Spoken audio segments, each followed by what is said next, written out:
Guys, welcome to the beginning of our cell unit notes. So as you can see on the screen, we have several different types of cells that we're going to start talking about over the course of the next few weeks. But before we talk about cells, we need to talk about what a cell is. And it's the smallest unit of life capable of carrying out all life functions. So if you recall from our first unit, there are 10 different cell functions, and you can see them here on the screen in case you need a reminder of what they are. Now, cells are organized. They have a membrane around them, and the job of the membrane is to separate the cell from the environment. If there wasn't a membrane around the cell, well, then we wouldn't have a cell. We would just have a blob on the counter that didn't really have anything. And they also create functional compartments within the cell. So later in this unit, we're going to talk more about what is actually inside the cell, and the membranes are going to help with that as well. Now, most membranes are made of lipids, and lipids are large molecules with lots of carbon, hydrogen, and even some oxygen in them. They're insoluble in water, which means that they don't dissolve in water. Another phrase for this is hydrophobic. Remember, hydro means water, phobic means fear of or dislike, so they don't like water. And we use them for energy storage, structure, protection, and hormones, and we're going to talk more about that in class. Now, there are some different types of lipids. The first are triglycerides. If you take a look here, this looks like a funny shaped letter E, and it's got three fatty acids, okay? So there are 3 fatty acids in a fat and 1 glycerol. The glycerol is the backbone here, okay? That's why it's called a triglyceride. Their job is energy storage and also insulation. Now, I know that you may not like to hear this, girls, but girls have a lot more body fat than boys. And it's because there's a time in our lives when we're going to need a lot more energy than boys, and it's something that boys can't do. I want you to think about what that could be. Here we see saturated and unsaturated fatty acids. Saturated fatty acids are going to be nice and stiff and straight. Unsaturated are going to be a little more loose. We really want to eat the unsaturated fatty acids in our diet because they're going to be able to flow through our arteries much easier. We'll talk more about those in class as well. Now, phospholipids. Phospholipids are the major component of cell membranes. And if you take a look here, we have phosphate heads and we have lipid tails. So the phosphates are going to be near where the water is because they're hydrophilic. Philic means to like.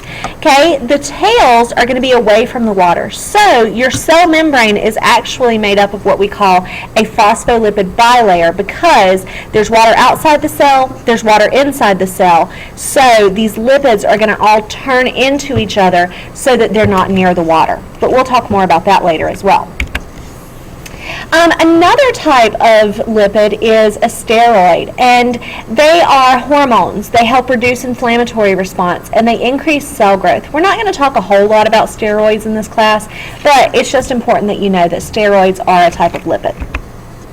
Testosterone, which is the male hormone, estrogen, which is the female, and cholesterol are all types of steroids.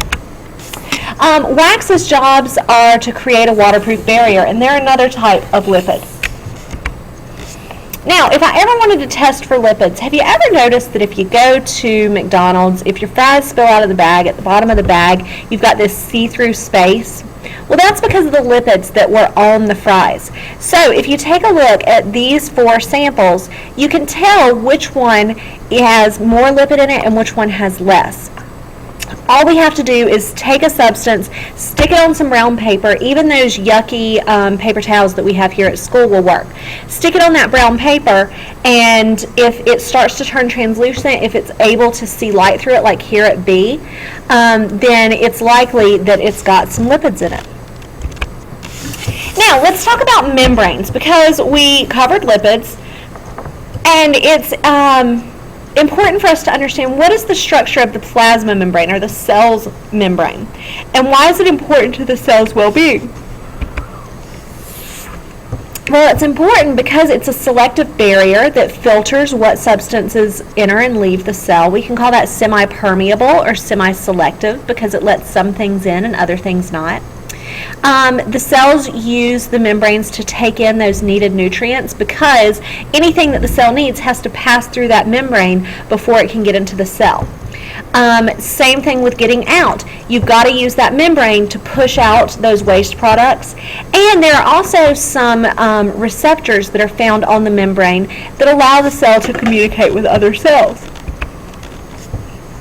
So if you look here, these are some of those receptors, and notice how they're sticking out. They stick out so that the cells can touch and they can talk. These right here are proteins. We're going to talk more about the function of those proteins later. Now, like I said before, the structure of the membrane is that it is 2 layers of phospholipids. So it's got the phosphate heads and the lipid tails, and they're turned into each other, so it looks like 2 rows of balloons with the strings together.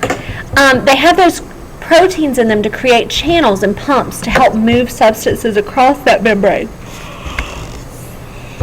Cholesterol adds to the fluidity. Okay, we want the membrane to be flexible and mobile. And carbohydrates are used for identification, and then the receptors receive those chemical signals from other cells. So if we look here, we see these receptors receiving the signal for a muscle cell to move. If we didn't have these receptors, then the muscle cell wouldn't know that it was time to move, and you'd just be stuck sitting where you are without moving. Now, we call the membrane a fluid mosaic model. Fluid means able to move. Mosaic is made up of different molecules. So if you look here, the membrane is very fluid, and it's also able to move. And it's made up of lots of little molecules, so it's a fluid mosaic molecule.